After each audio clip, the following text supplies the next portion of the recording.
the CHGO White Sox Postgame Show, presented by DraftKings Sportsbook, America's top-rated sportsbook. Download the app today and use promo code CHGO when you sign up. Welcome into Studio A of our CHGO offices here in the West Loop of Chicago. I'm Sean Anderson, your host of the Postgame Show. You can follow me on Twitter at Sean_W_Anderson. We got the usual crew, the usual suspects here.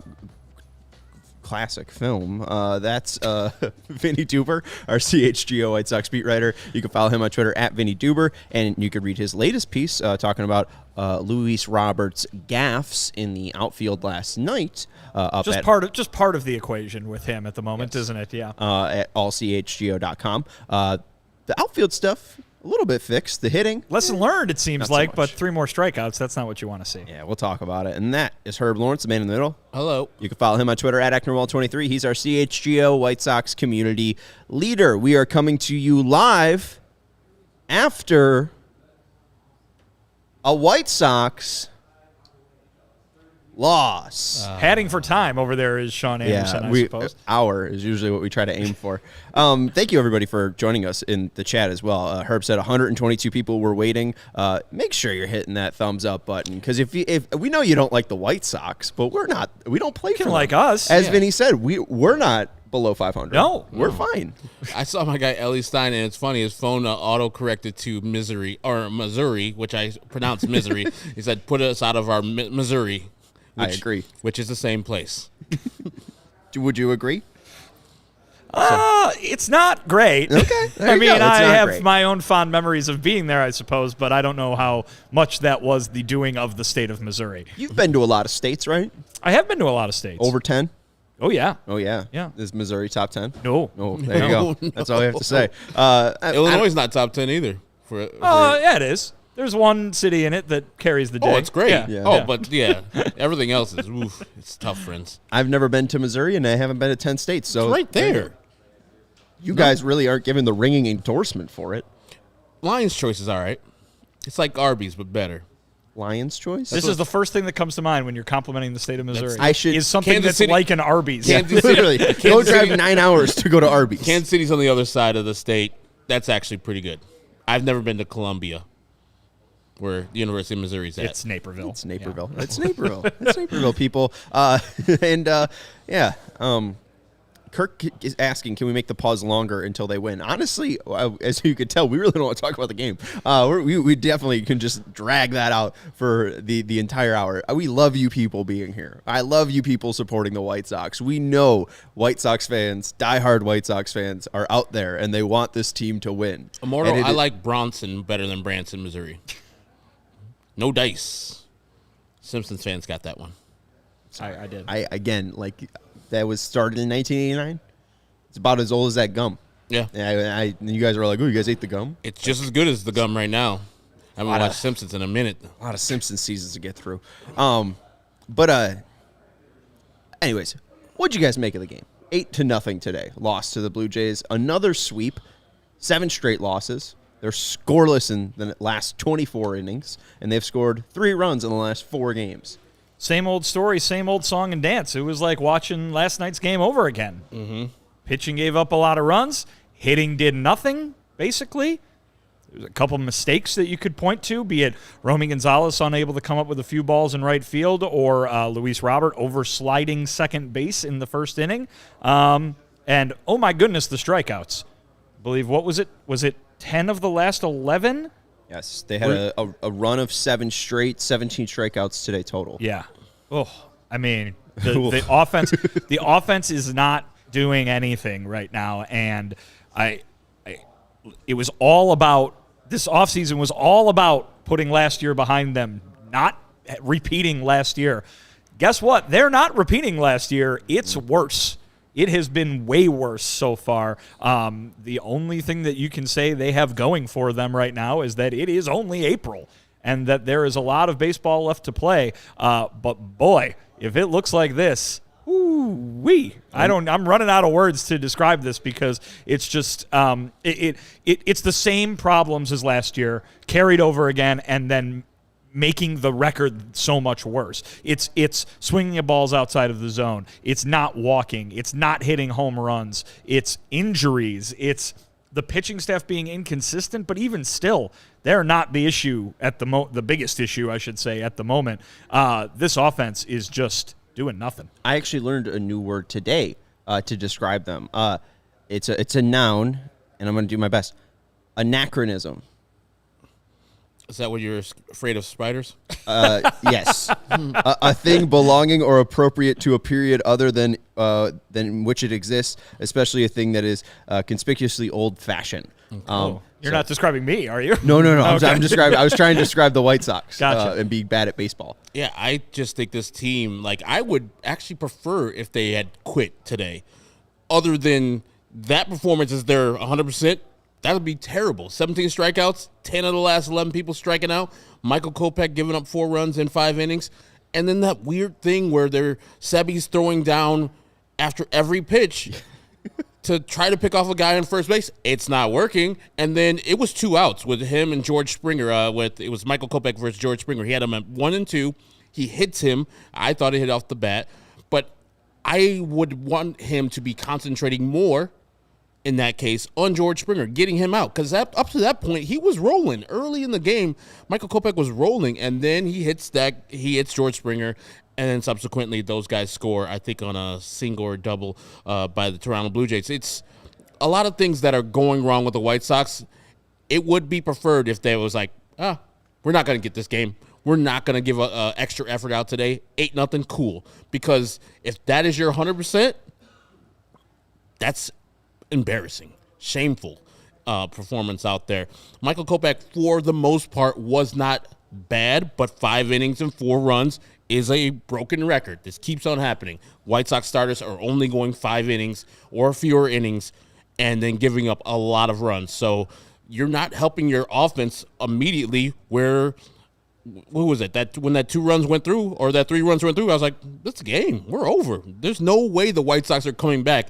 And young innocent Sarah, she's like, maybe the White Sox can come back. I was like, well, because I was making the poor graphics child. and I was like, you know what? They could easily get, a home run. There could anything. They could. They could have someone run across the base and score. They could try. They don't do that, Sarah. That's not their thing. What was it, like the top of the 5th? And I was like, you know what? Maybe I should hold off on the graphics. No, you guys were like, no. Sean was writing the description of this YouTube/podcast in the middle of the game. Yeah. We were like, how many innings is it at the end of the game where there'll be scoreless? And he's like, 24, cool. And Vinny's like, 24. He's like, already done. It was done in the 6th inning. We already knew when those runs were scored, it was over. And it's a terrible feeling to have just to drudge through that game. Now I'm just thinking about the rest of the season. That's what it's going to be like. We're just going to be drudging through the season. Like just knowing the outcome is already determined for the White Sox at the end of the season. Now, they're only 7 games out because the Twins just lost today to the Yankees. So that's the silver lining. If they could take a game every week, they'll be right back with the Minnesota Twins by, July? This line from the Blue Jays bullpen today is stupid. Eric Swanson, 1 1/3, no hits allowed, no walks allowed, 4 strikeouts. So for the math out there, 1 1/3 means he's faced 4 batters and he struck out 4 of them. Yimi Garcia, 1 inning pitched, no hits allowed, no walks, 2 strikeouts. And Trevor Richards, in his 1 inning, no hits allowed, no walks, and 3 strikeouts. They put 1 ball in play against the bullpen, and outside of that, they struck out every single time. Like, they just look inept. They just look very bad at baseball. Like, again, we're running out of words. Like, other than they look as bad as the Royals and Athletics, I don't think we can. Well, they don't quite look as bad as the A's. The A's are a special kind of bad this year. Oh man, they're. Are the White Sox? I looked up. Someone asked me on Twitter. After the Jays scored 4 2-out runs off of Michael Kopech. Someone asked me on Twitter, oh my God, they've got to be the team that leads the league in giving up 2-out runs. They've had so much trouble with 2 outs. They have had trouble with 2 outs. Came into today 3rd most in baseball, 63 2-out runs allowed. Diamondbacks 1 ahead of them with 64. The A's, 83 2-out runs allowed coming into today. The A's are a special kind of bad this year. And I was looking up the run differential and see if the White Sox are one of the worst. They're not. They are one of the worst, but they're not the worst. As Vinny says, the A's are special bad, and on purpose. Everybody in Oakland knew that, and that's what they're trying to do. The White Sox are not trying to be bad, but they're on par with the A's. Let's see, they have given up, or let's say, negative 49 runs for the White Sox. The A's, negative 104. Oh my God. So, yes, we're bad. We're not the worst. We got to do some work to get to be the worst. And this 4-game set versus the Rays might get us there. This week helped with that, by the way. Oh, yeah. They were outscored by 18 runs the last 3 days. 20-2 by the Blue Jays. 20-2. Can we play this game? That's not good. And I just want to make sure I'm doing my math here. So it'd be 2, 3, and a third. I think 13 and a third innings, maybe even less than that. How many hits did the White Sox get off of the Blue Jays bullpen? In this series. Whole This series? Hits? Hits. None today. Yeah, keep going. Were they, None yesterday? yeah, and what? None the other day? Yeah, they didn't get a single Hitless. hit. Hitless. How many base runners did they One? get? One. A walk by Luis Robert? Zach Pop. It's just really, really demoralizing to have funny. this team already. I was just telling Greg and the Hawks people when they're walking past, like, if you're going to be bad, be bad. And the White Sox are getting us out of the way. None of us worrying about, hey, we're going to be competing later on in the summer, et cetera, et cetera. They're just saying, we're done. We're out. I don't know if there's going to be changes made, but, man, this is just hard to watch every day. The only silver lining that I feel about these White Sox and their 7-18 record, games have gone faster than last year.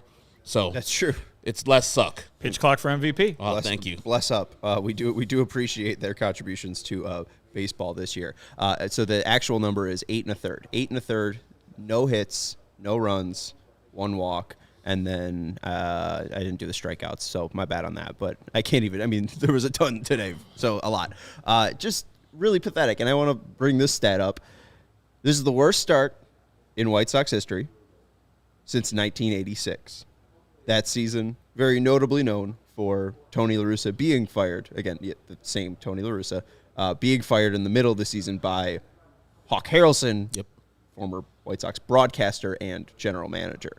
So is it getting to laughable territory? Because I know 1986 is seen as a laughable year, or again, is it early? Is it too early? Is it 137 games left, so the story isn't finished? Or is this a tough kind of, is this a big enough sample size to kind of see where this road's headed? In reality, it's way too early.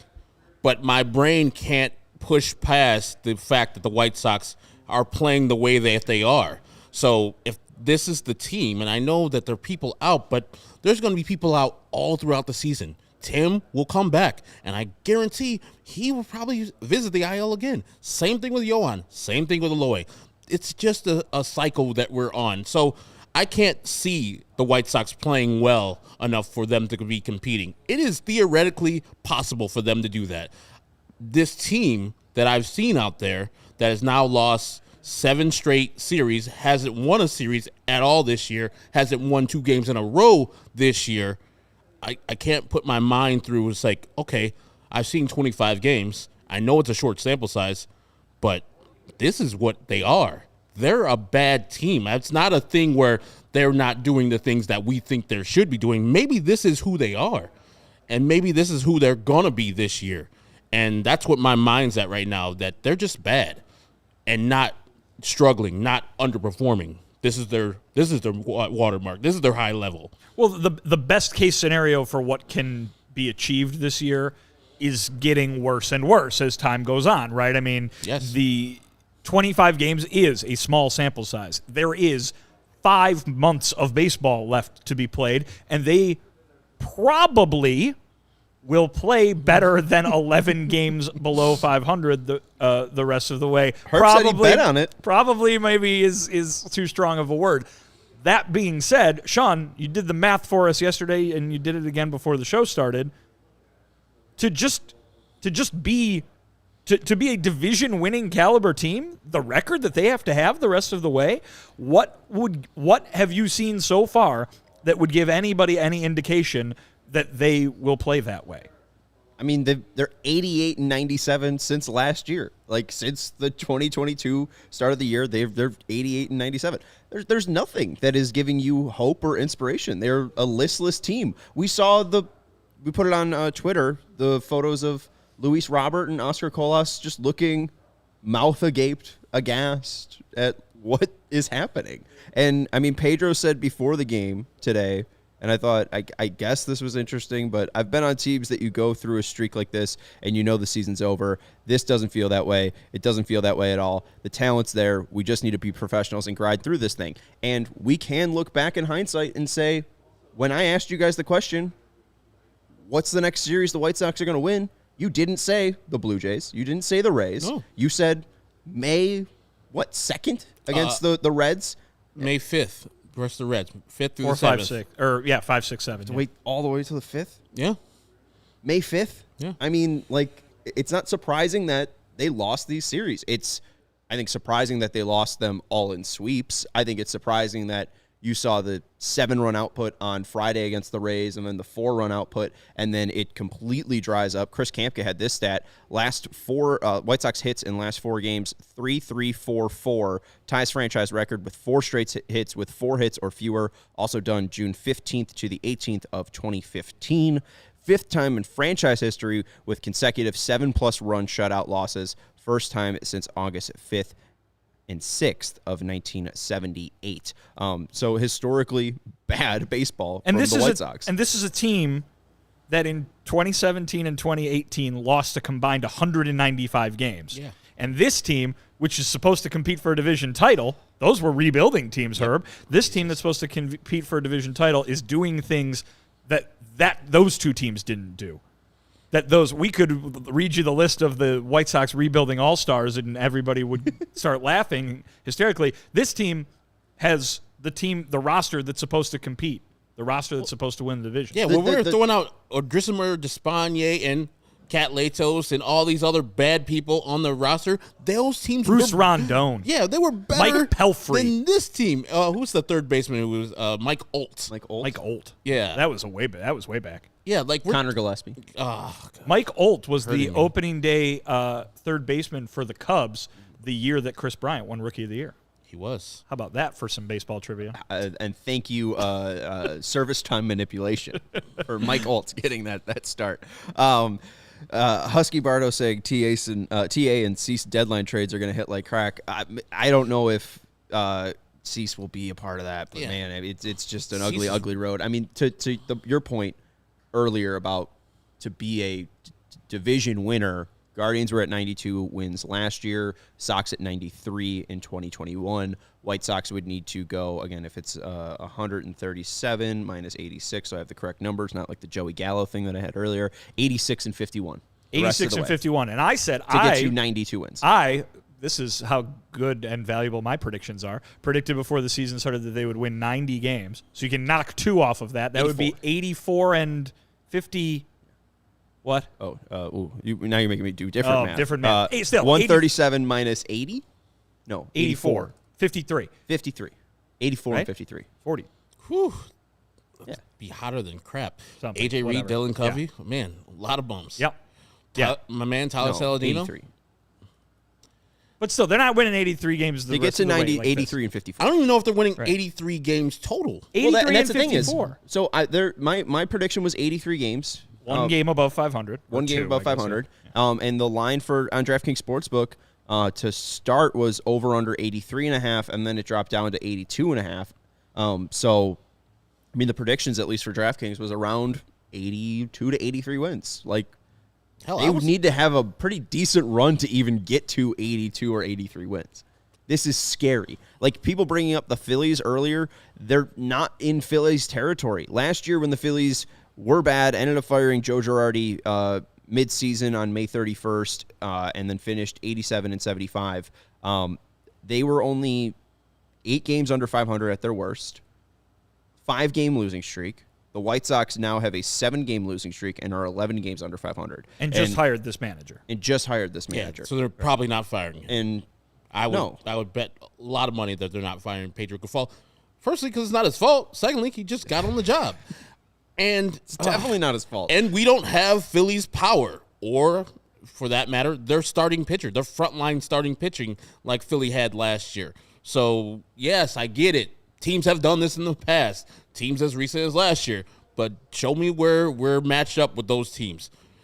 There's no matchup. There's none at all. There's still the White Sox leading home run guy is 2 guys with 5, and that's poor. And Sean pointed out in his tweet, Joey Gallo's got 7 in 48 at-bats.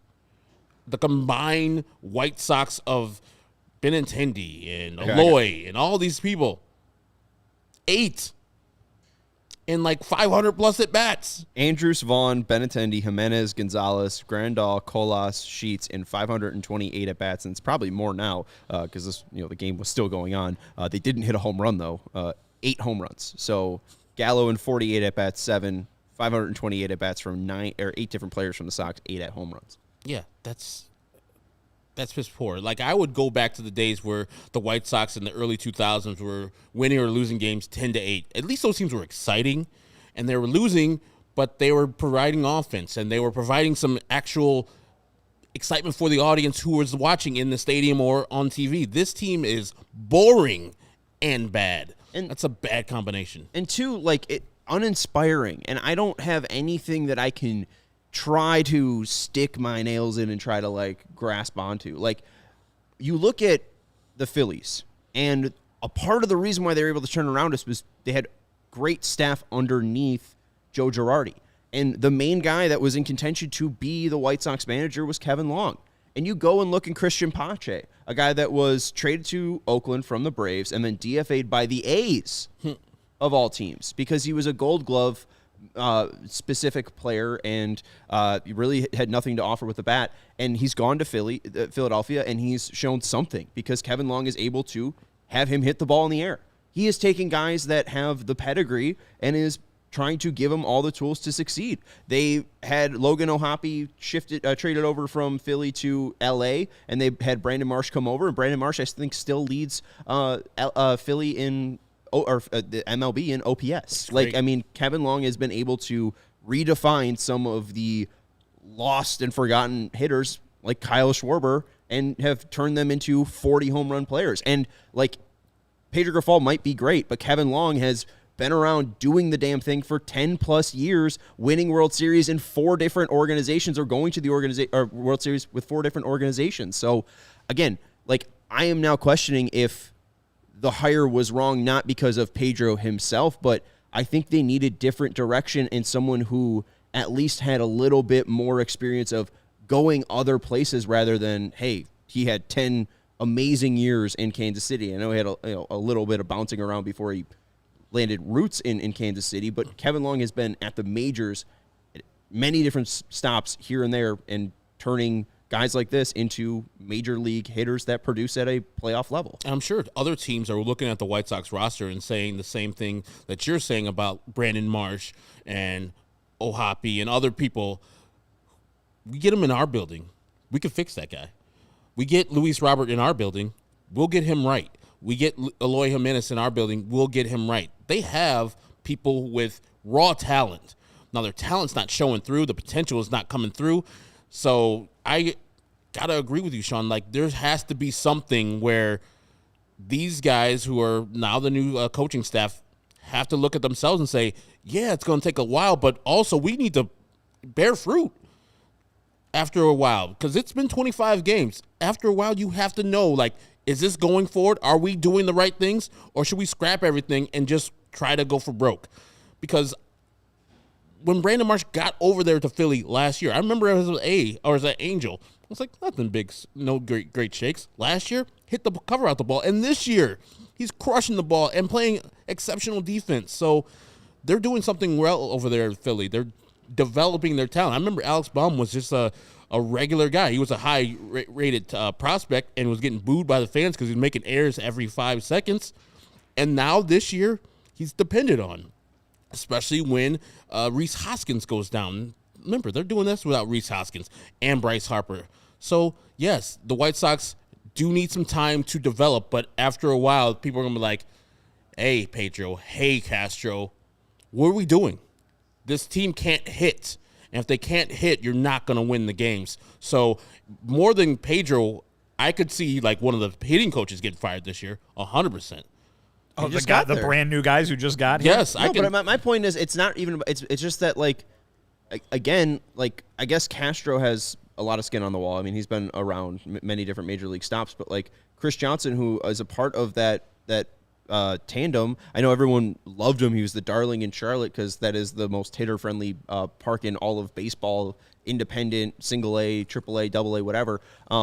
But, like, he's never done it at a major league level. Like, these guys need major league coaching, and I don't know if they're getting that yet. And, hey, again, that's a big jump in 25 games, so I don't know if I should be going down this road. I don't think that's very fair to a coaching staff. I think what we've heard, and the thing that stuck out was Lance Lynn yesterday talking. I mean, this is the probably the most noteworthy comment that's been made about this coaching staff so far from a player, is that Lance Lynn saying that the players here are dealing with brand new concepts and brand new things, and it's taking time for it to take root. You wonder if the coaches or this team in general was in a no-win situation. I mean, if it takes this long for these new things to take root, and I don't think it's unreasonable to expect it to take this long. It's a brand new coaching staff that's got to come in and transform an offense that did nothing last year, that couldn't hit any home runs last year, that didn't walk at all, that had so many games like they're having right now last year. If they were tasked with making that big of a turnaround, and they knew that it was going to take this long, because that's how long it takes for this big of a turnaround to happen, what is this season supposed to look like?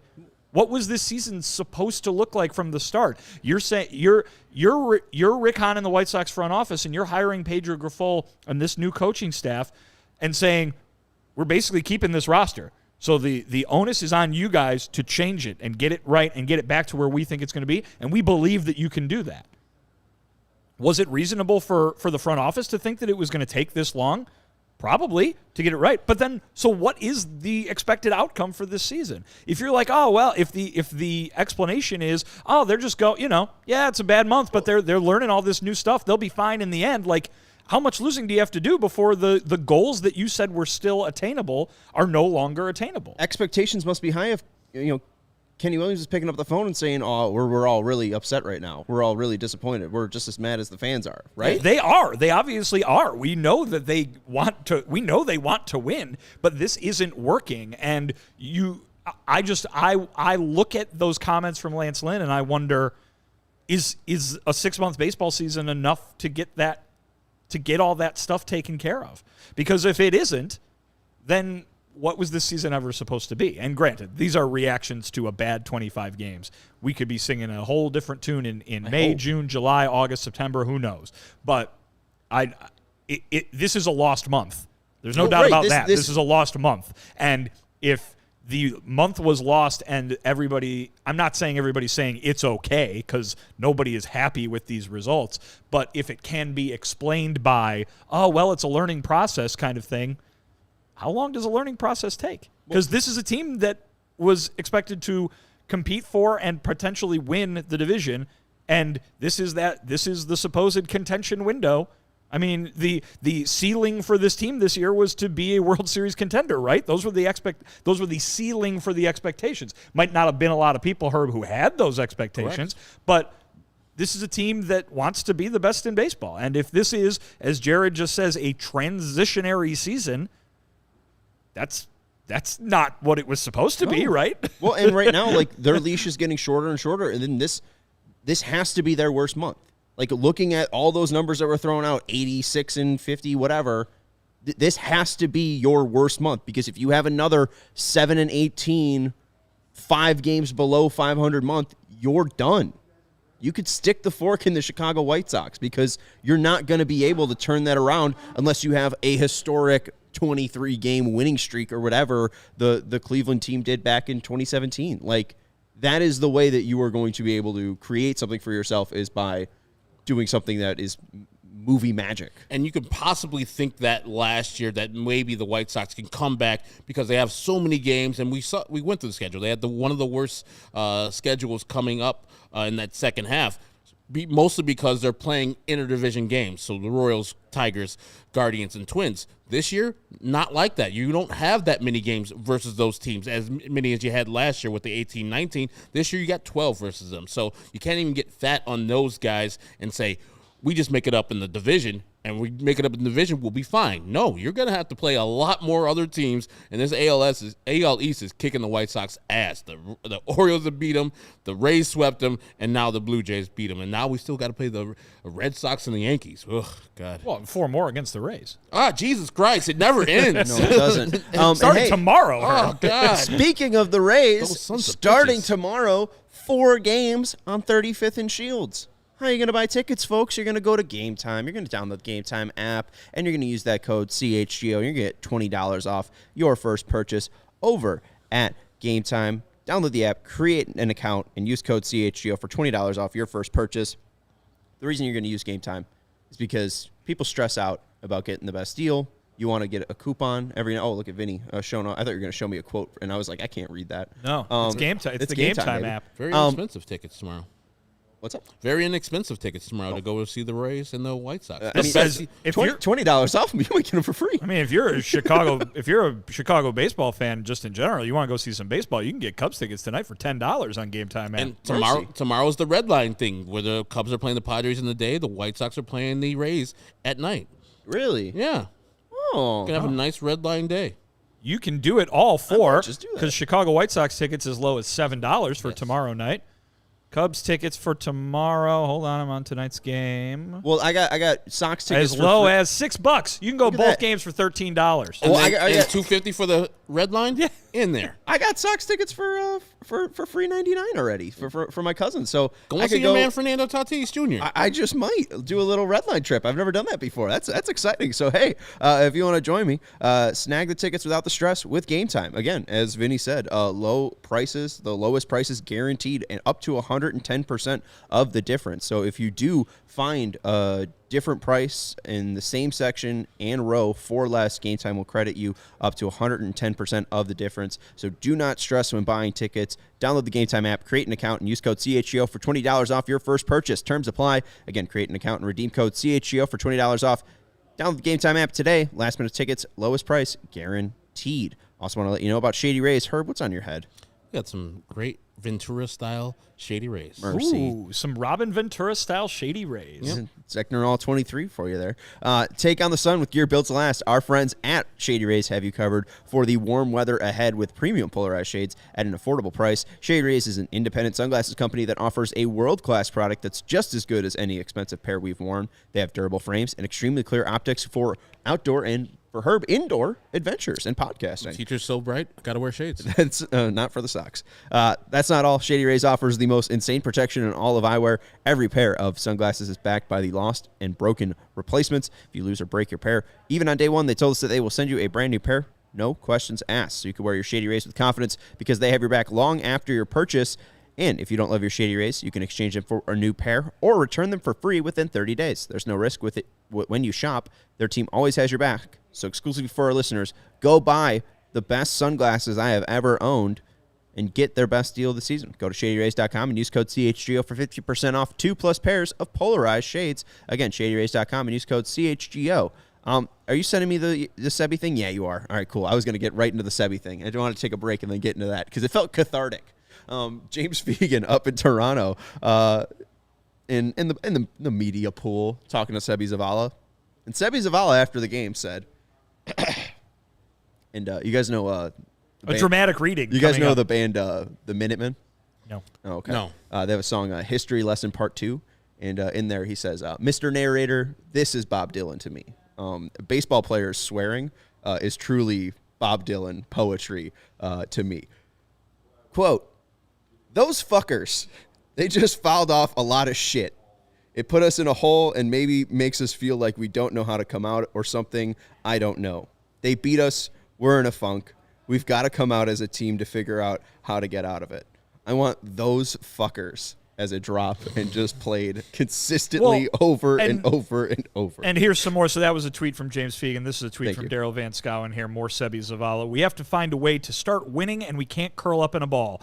If you curl up in a ball, then you leave our locker room. I don't think we have any of those guys. But if anybody does feel that way, it's going to definitely bring us down. Seby Zavala was playing hard today. He threw about 40 pitches over to first base. So what would I mean?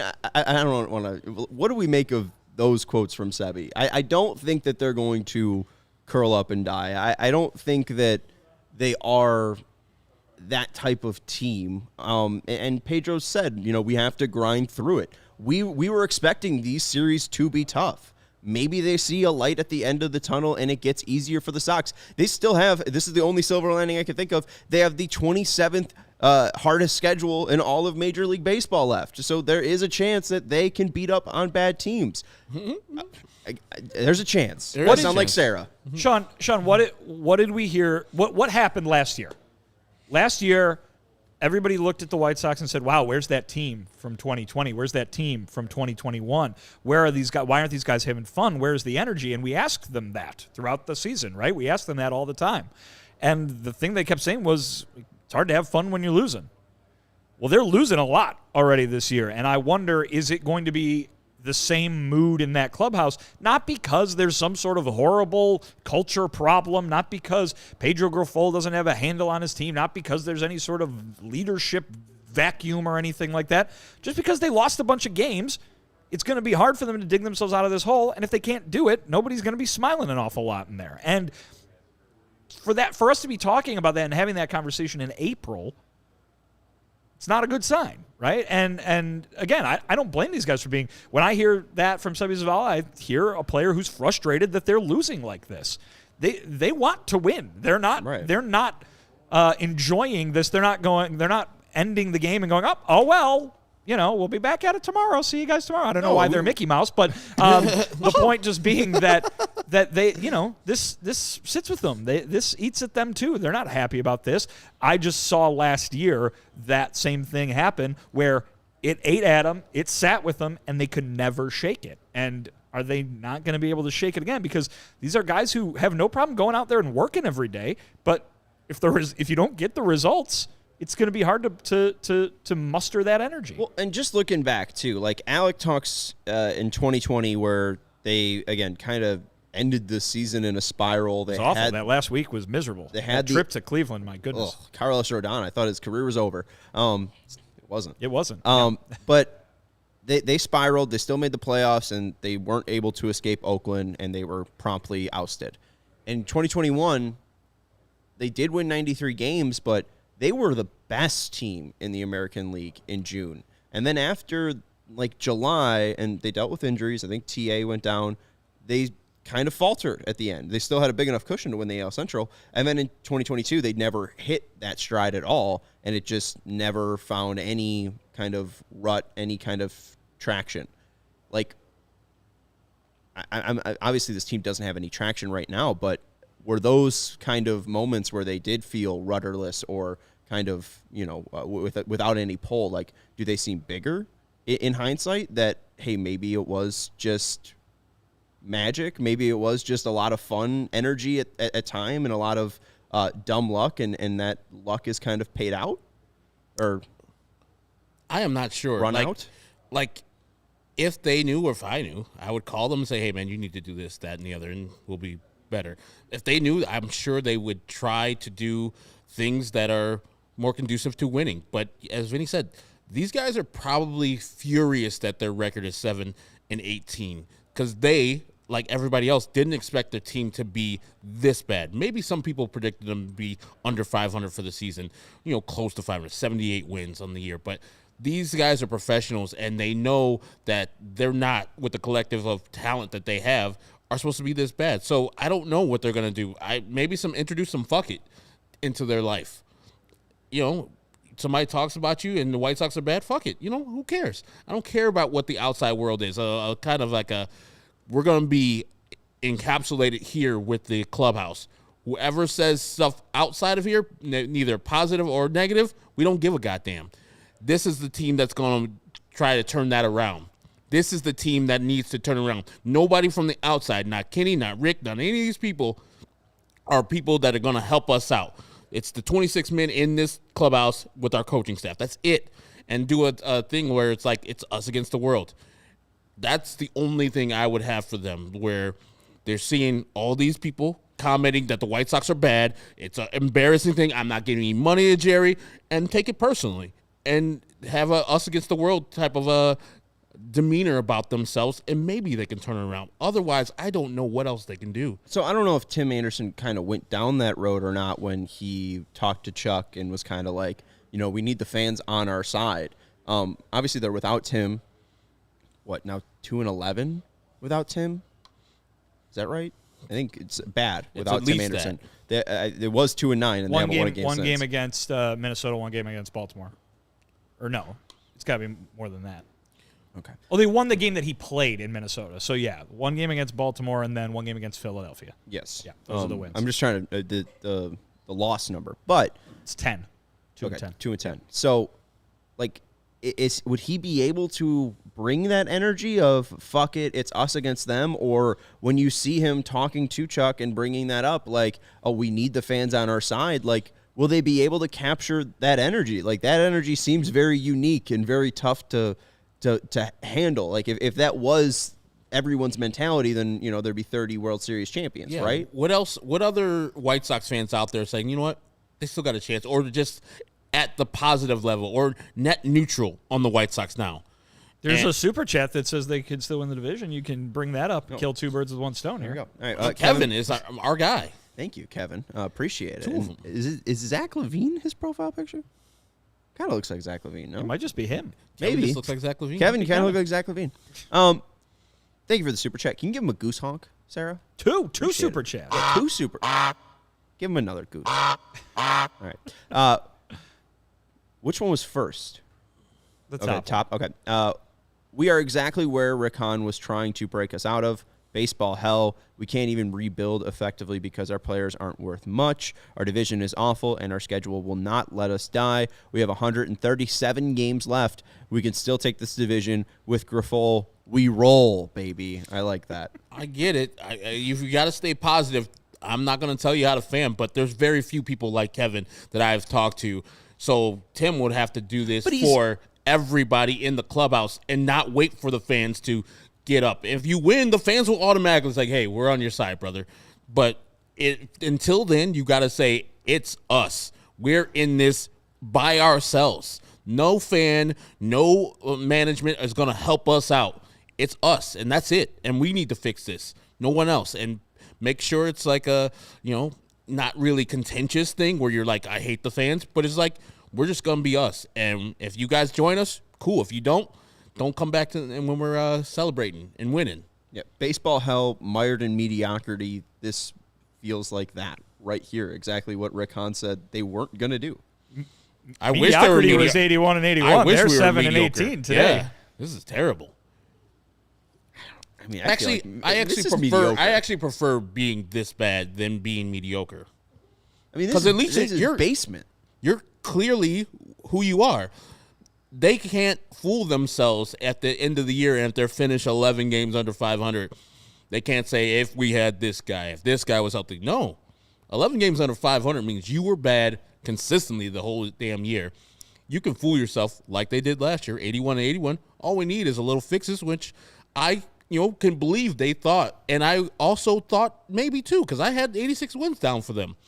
But 11 games under 500 is final. It's a stake into the heart. See, bringing it back.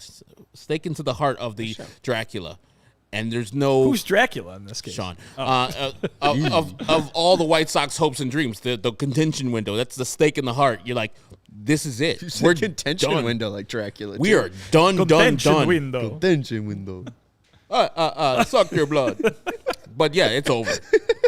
It's over. I would much rather have them be this than the mediocre team they were last year. It's terrible to watch. No. It's the worst to watch. I would rather them show some signs of life. 81 and 81, there's some signs of life. There's no signs of life right now. I would rather 81 and 81. Get a better draft pick. You get change that Draft is pick? What have they done with draft picks? a number one draft pick in the next year's 2024 first year draft is chock full of great players. Number one. They're not getting the number one pick. Remember the A's? Oh, yeah. They get the lottery. number 2 pick. The Las Vegas A's are going to have the number it is one the lottery. pick. The lottery. The A's aren't guaranteed. You get Honeycutt. Oh, conspiracy. What? That was a conspiracy look. What? That was like they're moving to Las Vegas. Oh, that was not a conspiracy look. It was if they lose 130 games, don't their odds of getting number one get much better? It's weighted It's on how many weighted based losses. on how many Yeah. losses Get you a have. frozen envelope, and it's like White Sox because we want the White Sox to be better. Chicago being better is better than Vegas being better. Are you two ready to do your little reading? Do your little play here? is our time for Yeah, a play? I'm going to produce. Hold this on, little- we've got this little our production. who's on first ad read there. We're going to take a little break here, and what we're going to present here from the CHGO White Sox Theater is a dramatic reading of the two-person conversation on ComEd and the energy efficiency program. I have the script in front of me here. Okay, Vinny, go. Yes, Herb. The ComEd Energy Efficiency Program is committed to helping families and businesses in their communities that they serve, helping manage energy usage and lower energy bills now and into the future, Vinny. Herb, you know you're right. This is an exciting topic because I know, and I hope that all of our viewers and listeners know at this point, that, that ComEd offers a wide variety of incentives on lighting and other efficiency upgrades to not only commercial, not only industrial, but also public sector customers of all sizes across this very territory. I don't know if that's limited to Chicagoland or if it stretches far beyond, but it's a territory is what it is. It is. Like Puerto Rico or Guam, perhaps. It's in Marshall northern Islands. Illinois. Oh, northern Illinois. Yeah, stretches all the way down to Lexington, all the way out to our folks out in Moline. See, it's a territory, not unlike American Samoa. ComEd also offers free facility assessments that can help find energy-saving opportunities, such as those for HVAC systems, commercial kitchen equipment, or industrial processes. Oh, word? How does it work, Vinny? Herb, I'm glad you asked. I can't wait to tell you because an authorized engineer will work with you to develop a detailed assessment plan. See, some people might just give you like a bare bones assessment plan. This is a detailed assessment plan, and it's specific to your goals and your needs. These can be done in person or virtually. We do live in the 21st century, and they can last approximately 2 hours. So thorough, but not going to eat up your whole day. 2 hours, efficient. right? This is taking up my whole day. No, it's great. Within 3 to 4 weeks, customers will receive a report detailing energy efficiency projects that they can start working on immediately, as I channel my inner Eddie Olczyk. Each recommendation will include estimated energy savings, cost savings, project costs, potential incentives, and simple payback. If you out there, listener, own a business, don't wait! Exclamation point. Now, here is the Chicago Transit Authority, which has been highlighted. Get started saving money and energy today. For energy-saving tips, lighting incentives, or to schedule your free facility assessment, go to ComEd.com/poweringbiz. You spell that B-I-Z at the end there. Wait. Did you say ComEd.com/poweringbiz? B-I-Z? Herb, get your hearing aid checked. It's exactly what I said. Okay. ComEd.com/poweringbiz. Go out there, everybody, and schedule it today. Thank you. That was inspiring. My name is Herb Lawrence Olivier. I mean, we talked about a listless team. That was an inspiring and emotional reading from you two. I really Some do would say appreciate electric. it. I would say it. Boogie, woogie, woogie. I would venture to say electric. That took a half hour, so let's be quick with DraftKings Sportsbook. It's NBA playoff time. That means big hoops action with DraftKings Sportsbook, an official sports betting partner of the NBA. What you need to do, we're giving you the best bets. It's on CHGO Bets Daily. And, folks, if you tuned in, you would have gotten Brentford money line at plus 400. That was a straight play. All you had to do was put $4 on it, and it turned it into 20. Just That's making what I up did. things. Who's Brentford? Is it a person? The Brentford Bees. Who does Brent Ford play for? Brent Ford plays for the Brentford Bees. The Bees. Is this a soccer team? It is a soccer team over in England. In jolly old England. And guess what? They won their Wii match, and I won money. So download the app now and sign up with code CHGO. New customers can make a $5 pregame moneyline bet and score $150 in bonus bets if their team wins. Only at DraftKings Sportsbook with code CHGO. Gambling problem, call 1-800-GAMBLER. In Massachusetts, call 1-800-327-505 or visit gamblinghelplinema.org. In New York, call 877-8-HOPE-NY or text HOPE-NY 467-369. In Kansas, call 1-800-522-4700 on behalf of Boot Hill Casino and Resort. 21 plus in most eligible states, but age varies by jurisdiction. Eligibility restrictions apply. See DraftKings.com/sportsbook for details and state-specific responsible gambling resources. How did Jay Zawaski not get his hair all over this set? He had some sort of device attached to his face. I don't see any little red hair anywhere. Yeah. It's pretty impressive. Yeah. Appreciate everyone hanging out with us. Make sure you're hitting up that thumbs up button, especially for these two actors. I mean, I'm scared. We prefer the term thespian. Yes. Thespians. Yeah. I'm Classically trained from Juilliard. I am nervous. Dang! Nervous my two thespians might leave me for Broadway. Yeah, Broadway. But Ellie, our guy, saying, I want to root for this team, but I can't wait to see this team win. It'd be very nice. One win. All we need for our guy Ellie out in Israel is one win. It's that old Eddie Murphy joke. When you're hungry and somebody offers you a saltine cracker, you're going to think that saltine cracker is one of the best things of all time. Give us one win tomorrow versus the Rays. Oh, my God. Well, yeah. I know we're not going to be on the post game, but you're going to be covering it, Vinny, and Sean's going to be at the game. I guarantee Sean will be pumping the fist saying, Dylan Cease, what a great job. Mercy, we got that one run. It's a 1-0 victory over the Tampa Bay Rays. And we're going to be happy as hell. So I have bad news. Oh, the good no. news is you mentioned it, Dylan Cease. Okay. The bad news is the team Not for us or for the White Sox? for the White Sox. Good. Great news for me. I was scared there I'm for going to a watch second. two amazing pitchers. You're going to go to work and make millions of children smile at Guaranteed Rate Field as Southpaw. Millions? You've Is been there there? not millions at Guaranteed Rate Field? Not thousands. What are you doing tomorrow? Draft stuff? Courtney's got a test for lost school Ooh, stuff, so I got to fingers watch crossed. the dog and such. Go Courtney. I don't want the dog to Pass be at that home shit. all day long because I might go to that Padres game. I go to every year Cubs Padres. Go watch your man Fernando Tatis dance No, in the I'm gonna outfield? boo him Oh, okay. like the Cub fans do. But the bad thing, Shane McClanahan on the bump for the Rays. And guys, we didn't actually do a post-game show for when Shane McClanahan last faced the White Sox, but I have a little stat for you. You know I love stats. You do. You know I love my stupid little stats. So how long has StatCast been around? You guys know this? 2015. Wow, okay, 2015. Yes. So that's about, 8 years? Yes. In the 8 years, each team, 162 times 30 times 8, that's a lot of baseball games. In 8 years of StatCast history, 18 players have had 30 swing and misses or have induced 30 swing and misses from their opponent. In one game. In one game. Okay. 18 pitchers have induced 30 or more whiffs in a single start. One of those 18 did it two of those did it in less than 100 pitches. One was Corbin Burns back in 2021, August 11th, got 30 whiffs on 99 strikeouts. And the other one was Shane McClanahan against the White Sox, who got 32 whiffs on 88 pitches. The whiff percentage of 36% is the highest for any starter to ever throw 85 pitches, and it's not even close. I have no. It was Optimism. arguably the most unhittable game in the last 8 years of baseball. And somehow I think he can do it again. I mean, they're coming off 17 strikeouts versus Kikuchi and bullpen. couldn't So hit the bullpen. what do you think is going to happen tomorrow? And Shane McClanahan's out there, a tougher lefty. Maybe he'll get 17. Maybe By himself. He might. He might. What's 17 divided by 17 times 3? 30, 21. So 51. 51 pitches. Yeah. 17 strikeouts on 51 pitches. It's going to be an easy hard. day for him. That'd be hard Hey. to do. He got 32 on 88. That's pretty hard to do as well.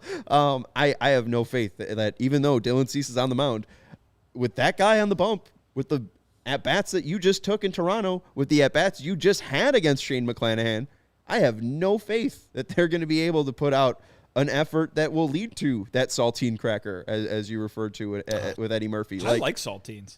They're delicious. I like Put them some in cheese soup. on them. Some Vienna sausages on them. You ever had that? No, because those come in a can, right? Yeah, they do. What Yeah. You don't like deliciousness? They're just like small hot dogs. Yeah, and but their like, own delicious you know, hot dog You juice. get about higher caliber sausage than that. We do live in Slimy. the Midwest. Yeah, right. I mean, you could go to the Jewels, get a little what's it called? The little hot dogs.